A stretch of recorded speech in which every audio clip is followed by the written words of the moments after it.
So today our topic is electrochemical cells. Electrochemical cells are the system consisting of two metallic electrodes that are dipped in an electrolyte. अब यहाँ पर जो दो metallic electrodes हैं वो same electrolyte में भी डिप हो सकते हैं और दो डिफरेंट इलेक्ट्रोलाइट में भी डिप हो सकते हैं and they are connected with an electrical communication. अब ये दो डिफरेंट, जैसे आप लोगों को नीचे पिक्चर में नजर आ रहा है कि फर्स्ट वन जो है दोनों इलेक्ट्रोड्स एक ही इलेक्ट्रोलाइट में डिप हैं. सेकंड में आपको दोनों आप देख रहे हैं कि दोनों इलेक्ट्रोड्स और डिफरेंट इलेक्ट्रोलाइट में डिप हैं. ऐसा क्यों है? This is because of spontaneity. अगर रिएक्शन स्पॉन्टेनियस है या नॉन स्पॉन्टेनियस है तब हमारे पास ये दोनों डिफरेंट केसेस हो सकते हैं. मतलब अगर हमारे पास रिएक्शन, हम कहते हैं स्पॉन्टेनियस सेल है, स्पॉन्टेनियस रिएक्शन हो रहा है, स्पॉन्टेनियस में इलेक्ट्रिसिटी प्रोड्यूस हो रही है और नॉन स्पॉन्टेनियस में इलेक्ट्रिसिटी कंज्यूम हो रही है.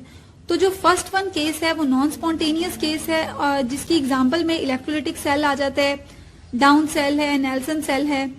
और जो सेकंड केस है वो स्पॉन्टेनियस सेल है जिसमें इलेक्ट्रिसिटी प्रोड्यूस हो रही है, तो उसके केस में वोलेटिक सेल आ जाता है, डेनियल सेल है.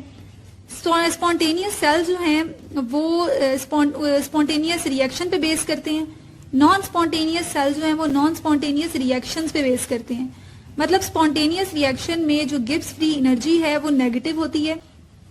सेकेंड वन में डेल्टा जी पॉजिटिव होगा क्योंकि वो नॉन स्पॉन्टेनियस रिएक्शन है और वो नॉन स्पॉन्टेनियस सेल्स हैं. तो हम लोग इलेक्ट्रोकेमिकल सेल्स को पढ़ने से पहले हमें पता होना चाहिए कि what is electrode. Electrode is a metallic substance on which इधर ऑक्सीडेशन और रिडक्शन टेक्स प्लेस. अब एनोड जो है, इलेक्ट्रोड जो है वो टू टाइप्स का होता है, एनोड और कैथोड. एनोड पे एनोडिक रिएक्शन होता है, कैथोड पे कैथोडिक रिएक्शन होता है, या हम कहते हैं कि एनोड रिएक्शन और कैथोड रिएक्शन. एनोड पे हमेशा ऑक्सीडेशन होगी, कैथोड पे हमेशा रिडक्शन होगी. ऐसा नहीं है कि एनोड पे रिडक्शन हो रही है, कैथोड पे ऑक्सीडेशन हो रही है, नहीं, बल्कि हमेशा एनोड पे ऑक्सीडेशन होगी और कैथोड पे रिडक्शन ही होगी. लेकिन ये हो सकता है कि एनोड पॉजिटिव भी हो सकता है और नेगेटिव भी हो सकता है, कैथोड पॉजिटिव भी हो सकता है, कैथोड नेगेटिव भी हो सकता है. तो ये डिपेंड करता है स्पॉन्टेनिटी पे कि रिएक्शन स्पॉन्टेनियस है तो हमारे पास एनोड जो है वो नेगेटिव होगा, और अगर रिएक्शन नॉन स्पॉन्टेनियस है तो एनोड पॉजिटिव होगा. जैसे ऊपर वाले सेल्स में हम देखते हैं कि अगर स्पॉन्टेनियस है तो इसका मतलब है स्पॉन्टेनियस सेल है या हम कहते हैं वोलेटिक सेल है, तो यहाँ पे एनोड नेगेटिव होगा. और नीचे वाले में देखिए नॉन स्पॉन्टेनियस है या फर्स्ट सेल जो हमारे पास है इलेक्ट्रोलिटिक सेल, उसमें एनोड पॉजिटिव होगा क्योंकि एनोड पे इलेक्ट्रॉन्स प्रोड्यूस होते हैं, प्रोडक्शन ऑफ इलेक्ट्रॉन होता है. तो जहां पर इलेक्ट्रॉन प्रोड्यूस होंगे वहां से इलेक्ट्रॉन ट्रेवल करके दूसरी तरफ जाएं तो रिएक्शन स्पॉन्टेनियस होगा.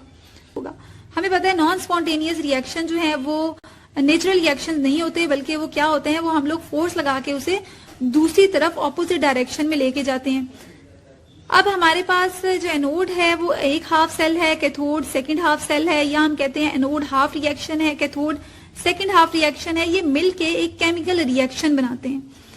अब हाफ सेल एनोड है, हाफ सेल कैथोड है, ये मिलके एक कंप्लीट सेल बनाते हैं. तो ये सेल है एक इलेक्ट्रोकेमिकल सेल. यहाँ पे दो प्लैटिनम इलेक्ट्रोड्स हैं हमारे पास, और जो इलेक्ट्रोलाइट यूज किया है वो हमने मोल्टन सोडियम क्लोराइड यूज किया. अब सॉलिड सोडियम क्लोराइड यूज क्यों नहीं करते, मोल्टन क्यों करते हैं? क्योंकि सॉलिड फॉर्म में सोडियम क्लोराइड इंसुलेटर के तौर पे एक्ट करता है.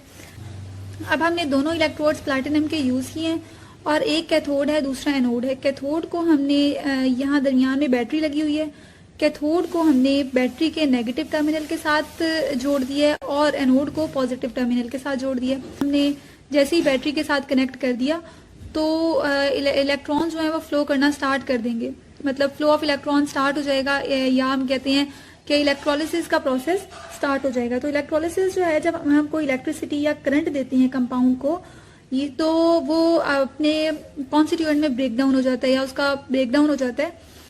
तो यहाँ पर भी ऐसा ही हुआ है, सोडियम क्लोराइड अपने कॉन्स्टिट्यूएंट आयंस में सोडियम आयन में और क्लोराइड आयन में चेंज हो गया. अब ये जो सोडियम आयन है ये पॉजिटिव है तो ये नेगेटिव टर्मिनल की तरफ जाएगा, और जो क्लोराइड आयन है वो नेगेटिव है तो वो पॉजिटिव टर्मिनल की तरफ मूव करना स्टार्ट कर देगा. अब यहाँ पर जो कैथोड है वो नेगेटिव के साथ अटैच है, तो यहाँ पर एक्सेस ऑफ नेगेटिव चार्जेस होगा और ये कैथोड जो है ये नेगेटिव हो जाएगा। और इसी तरह जो एनोड है वो पॉजिटिव टर्मिनल के साथ अटैच है, तो यहाँ पर सारा का सारा जो एनोड है वो पॉजिटिव हो जाएगा। अब सोडियम आयंस कैथोड की तरफ मूव करेंगे, इसका क्या मतलब है कि हमारे पास जो कैथोड है, कैथोड पे होती रिडक्शन है हमेशा, तो सोडियम आयंस जो है सोडियम आयंस वहां मूव करेंगे जहां रिडक्शन हो रही है। इसका मतलब है सोडियम आयंस पे रिडक्शन होगी। और इसी तरह क्लोराइड आयंस जो है वो नेगेटिव है, तो वो पॉजिटिव की तरफ मूव करेंगी। अब पॉजिटिव कहां पर है? एनोड, तो यहाँ पर ये एनोड, और एनोड भी होगी ऑक्सीडेशन। तो सोडियम आयंस जो हैं वो कैथोड की तरफ मूव करेंगे, वहां रिडक्शन होगी, सोडियम आयंस इलेक्ट्रॉन्स एक्सेप्ट करेंगे और वो सोडियम मेटल में चेंज हो जाएंगे, तो वहां पर रिडक्शन होगी, Na में चेंज हो जाएगा, ये हमारे पास रिडक्शन हो गई। इसी तरह क्लोराइड आयन जो हैं वो एनोड की तरफ मूव करेंगे और वहां पर ऑक्सीडेशन हो जाएगी और इस तरह से एक रिएक्शन होगा, नेट रिएक्शन इसका, sodium ions plus chloride ions, और हमारे पास जो नेट रिएक्शन है वो जो है वो अलग अलग होगा, सोडियम अलग होगा और क्लोराइड अलग होगा। अच्छा, ये तो केस था जब हमारे पास सोडियम क्लोराइड जो है वो मोल्टन फॉर्म में था। तो ऐसा भी तो हो सकता है कि सोडियम क्लोराइड हमारे पास एक्वस फॉर्म में हो, मतलब सोडियम क्लोराइड को हमने पानी के अंदर डिसॉल्व किया हो तो वो aqueous solution of sodium chloride हो जाएगा। अच्छा, अगर सोडियम क्लोराइड का एक्वस सॉल्यूशन हम इलेक्ट्रोलिसिस में यूज करें, किसी भी इलेक्ट्रोकेमिकल सेल में जो हम इलेक्ट्रोलिटिक की बात कर रहे हैं, तो इलेक्ट्रोलिटिक सेल में हम अगर इंस्टेड ऑफ सोडियम क्लोराइड हम aqueous solution of sodium chloride use करें तो तब क्या होगा? अब इस टाइम में हमारे पास जो आयंस हैं वो 4 आयंस हैं, 4 आयंस होंगे, सोडियम के आयंस, क्लोराइड के आयंस, हाइड्रोजन के आयंस, हाइड्रोक्सिल आयंस।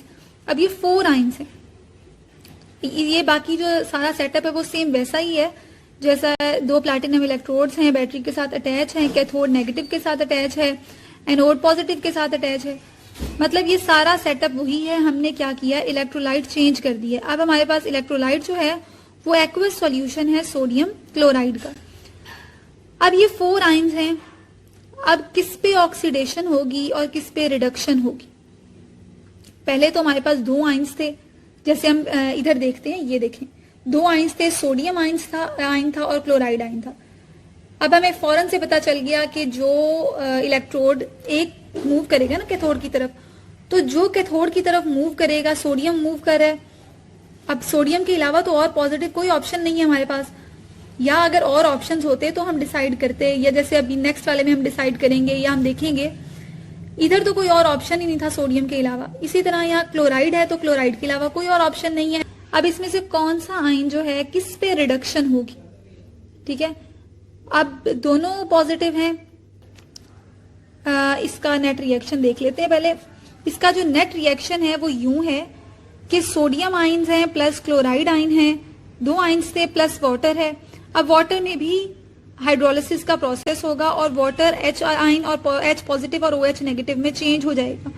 तो ये डायरेक्टली लिखा हुआ है कि सोडियम आयंस हैं प्लस क्लोराइड आयन है और ये वाटर है। तो आगे जो प्रोडक्ट बना है वो हाइड्रोजन है, क्लोरीन है, प्लस सोडियम आयन है और प्लस OH हाइड्रोक्सिल आयन है।